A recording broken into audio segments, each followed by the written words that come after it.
Politikus Partai Nasdem mengaku malu soal cawapres Anies Baswedan. Pengen diumumkan secepatnya, tapi kan nggak semudah itu mengumumkan karena tiga partai koalisi kan masih terus berkomunikasi dengan signifikan, kapan, entah hari apa, itu yang tahu hanya para ketua umum. Kan tadi gue bilang bahwa masih dinamis, ke kanan, ke kiri, atas, bawah, itu semua masih dinamis. Tinggal tergantung sampai titik darah penghabisan pendaftaran capres-cawapres. Bahwa urusan cawapres, kalau Nasdem sendiri itu kan sudah menyerahkan sepenuhnya ke Mas Anies ya sebagai calon presiden. Karena tentu untuk menjadi pasangan cawapres, tentu Pak Anies harus menentukan pilihannya yang punya kesenyawaan, ada chemistry dan sebagainya, banyak pertimbangan. Jadi sekali lagi kita serahkan ke calon presiden, ke Mas Anies Rashid Baswedan. Ya, semakin hari melihat perkembangan politik di dalam negeri ini semakin seru kalau menurut saya. Setelah koalisi perubahan yang akan dibentuk oleh Partai Nasdem, Demokrat, dan PKS gagal, kini ya Anies Baswedan masih juga belum mendapatkan pasangan. Bahkan kemarin Anies Baswedan ini baru saja menghadap Surya Paloh untuk melaporkan hasil dari safari politik ke berbagai daerah. Nah, kalau sudah begini, maka akan semakin kelihatan mana yang bohir dan mana yang jongos partai. Saya tidak menyebut loh ya siapa.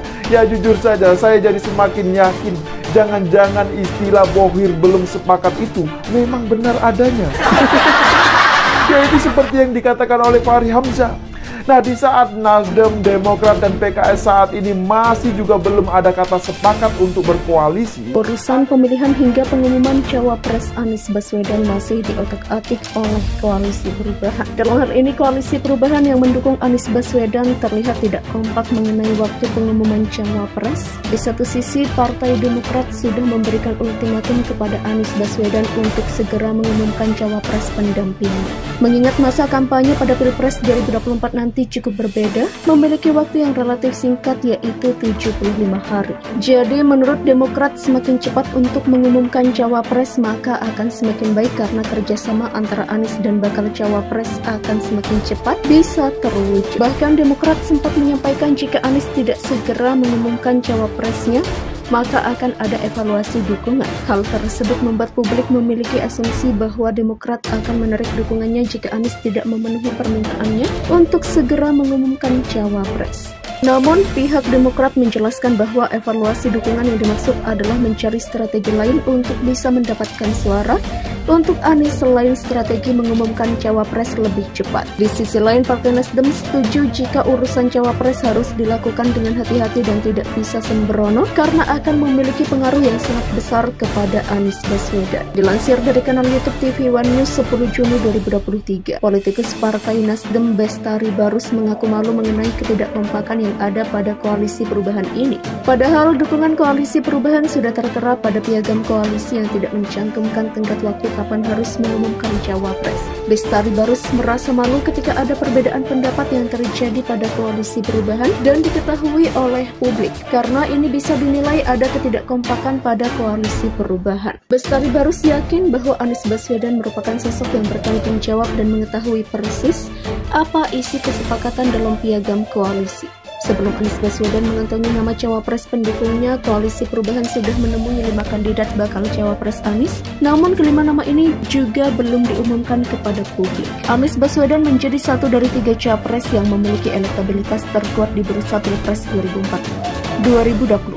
Uniknya, Anies menjadi satu-satunya sosok capres yang bukan berasal dari partai politik. Pendiri SMRC Saiful Mujani mengatakan Anies tidak harus menjadi kader partai politik untuk bisa menarik parpol dan mencalonkannya. Artinya Anies memiliki nilai politik besar bagi pendukung dan bagi rakyat. Pada 2-3 tahun lalu dia mengaku sudah menduga kalau Anies akan masuk atau kompetitif dengan calon lain yang tidak asing di politik seperti Prabowo Subianto dari Partai Gerindra dan dan Ganjar Pranowo dari PDIP. Prabowo sudah 2 kali mencalonkan diri dalam Pilpres lewat Gerindra. Ganjar merupakan kader partai dan pernah aktif di legislatif dari PDIP. Hal itu yang membuat sosok Anies berbeda dibanding Prabowo dan Ganjar. Maka itu dia merasa masuk akal jika banyak yang memberi harapan kepada Anies. Saiful menerangkan setidaknya 2 tahun terakhir sebelum 2023, Anies pada Desember 2022 sempat betul-betul seimbang dengan Prabowo.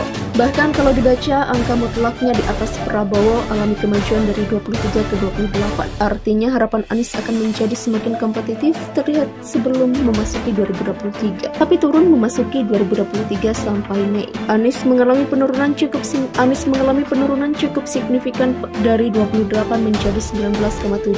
Dilihat dari perilaku pemilih, elektabilitas Anies menurun. Prabowo mengalami kenaikan dan elektabilitas Ganjar memiliki kecenderungan memang menguat. Ada banyak faktor yang bisa dielaborasi sebagai penyebabnya. Secara psikologis, konteks ideologis kecenderungan kepada politik Islam atau politik kebangsaan yang menekankan kepada Pancasila salah satunya. Tentu Saiful menekankan banyak yang membantah dan menyatakan kalau Islam dan Pancasila tidak bisa dipertentangkan dan bisa beriringan, tapi bagi pemilih Islam dan Pancasila bisa dilihat sebagai spektrum. Artinya pemilih bisa melihat seberapa kuat tingkat kepancasilaan tokoh dan seberapa kuat tingkat politik Islam tokoh. Jika dilihat 3 tokoh paling kompetitif, banyak pemilih yang melihat posisi ideologi mereka. Ada pula dinamika persepsi kondisi ekonomi nasional yang tidak bisa dilepaskan dari kinerja Presiden Jokowi. Dari sana, jika kepuasan tinggi tentu pemilih akan menilai tokoh-tokoh mana yang dekat dengan Jokowi untuk segera mengumumkan cawapres. Namun, pihak Demokrat menjelaskan bahwa evaluasi dukungan yang dimaksud adalah mencari strategi lain untuk bisa mendapatkan suara untuk Anies selain strategi mengumumkan cawapres lebih cepat. Di sisi lain, Partai Nasdem setuju jika urusan cawapres harus dilakukan dengan hati-hati dan tidak bisa sembrono karena akan memiliki pengaruh yang sangat besar kepada Anies Baswedan. Dilansir dari kanal YouTube TV One News 10 Juni 2023, politikus Partai Nasdem Bestari Barus mengaku malu mengenai ketidakkompakan yang ada pada koalisi perubahan ini. Padahal dukungan koalisi perubahan sudah tertera pada piagam koalisi yang tidak mencantumkan tenggat waktu kapan harus mengumumkan cawapres. Bestari Barus merasa malu ketika ada perbedaan pendapat yang terjadi pada koalisi perubahan dan diketahui oleh publik, karena ini bisa dinilai ada ketidakkompakan pada koalisi perubahan. Bestari Barus yakin bahwa Anies Baswedan merupakan sosok yang bertanggung jawab dan mengetahui persis apa isi kesepakatan dalam piagam koalisi. Sebelum Anies Baswedan mengantongi nama cawapres pendukungnya, koalisi perubahan sudah menemui 5 kandidat bakal cawapres Anies. Namun kelima nama ini juga belum diumumkan kepada publik. Anies Baswedan menjadi satu dari 3 capres yang memiliki elektabilitas terkuat di bursa Pilpres 2024. Uniknya, Anies menjadi satu-satunya sosok capres yang bukan berasal dari partai politik. Pendiri SMRC Saiful Mujani mengatakan Anies tidak harus menjadi kader partai politik untuk bisa menarik parpol dan mencalonkannya. Artinya Anies memiliki nilai politik besar bagi pendukung